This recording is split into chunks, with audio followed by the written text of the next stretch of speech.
Some time ago, I did an analysis of the downward acceleration of the roofline of WTC-1, the north tower of the World Trade Center. I was only able to track the motion through the first few seconds while the roofline was visible above the debris cloud.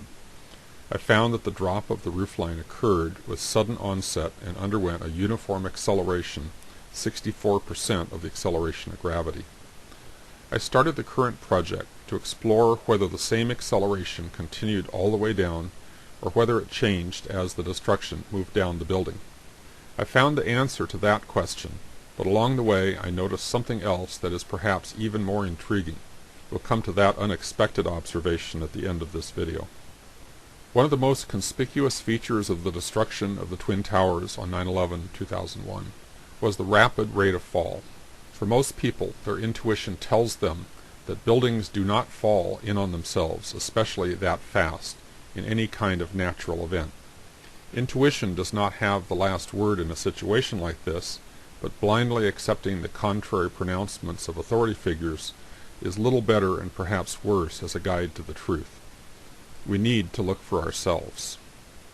It is commonplace to hear that the Twin Towers fell at freefall speed. As a point of clarification, the rate of fall is characterized by acceleration, not speed. This is more than just a vocabulary question. It involves a basic concept. So let's pause for a little demonstration. One tool I use for studying motion on video clips is a program called Tracker. It's part of the open source physics project, and it's freely available on the internet. What I'm going to do here is drop a soccer ball and record its motion. To do that, I have to add marks on each frame. The program collects the positions from the pixel locations and the times from the frame numbers. It displays the data in a table and a graph. This graph shows the vertical position y versus time t. What results is a picture of the motion of the ball spread out over time. To translate the pixel positions to actual measurements, I have to calibrate the image by marking something of known length. In this video, I'm holding a meter stick, so by marking the ends of the meter stick, the program can figure out how many pixels on the video make up 1 meter in the real world. Another thing we can do is look at other quantities. For instance, if we plot the vertical component of the velocity versus time, we get a graph that looks like this. Note that the position versus time graph for freefall is in the shape of a parabola, and the velocity versus time graph is a straight line. What's going on here is that when I let go of the ball, the velocity starts out at 0 and increases downward by equal amounts in equal increments of time. That produces a linear graph. Free fall would be a smoking gun for explosive demolition because it would indicate zero resistance. Building 7 fell in actual free fall for over 2 seconds. NIST has grudgingly acknowledged this in their final report, but has refused to even address the obvious implications. In my earlier video, I measured the rate of fall of the roofline of WTC-1 for the first few seconds while it was visible, and found that it came down with constant acceleration, 64% of the acceleration of gravity. In that video, I showed the fact that the top section of the building accelerated right through its collision with the lower section is also a smoking gun for explosive demolition. Watch the video Downward Acceleration of the North Tower. I won't repeat the argument here. In that video, I noted that if the rate of acceleration persisted, the tower would fall in 11.5 seconds. Jim Hoffman on his website 911research.wtc7.net does a thorough analysis from several lines of evidence and concludes that the total time for the North Tower to fall is approximately 15 to 16 seconds. I wanted to understand the rate of fall beyond the first few seconds. Measuring the motion of falling clouds of debris is difficult, so rather than a direct measurement, I wrote a program to put 2 sets of markers on a video of the falling tower. Both start at the height of the roofline. The blue mark descends at free fall. The red mark descends at 64% of free fall.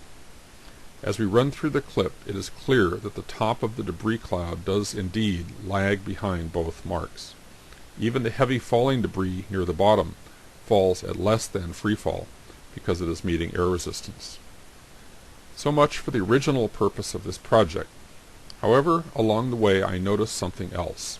One feature is actually keeping up with the red mark, the original downward acceleration of the roofline.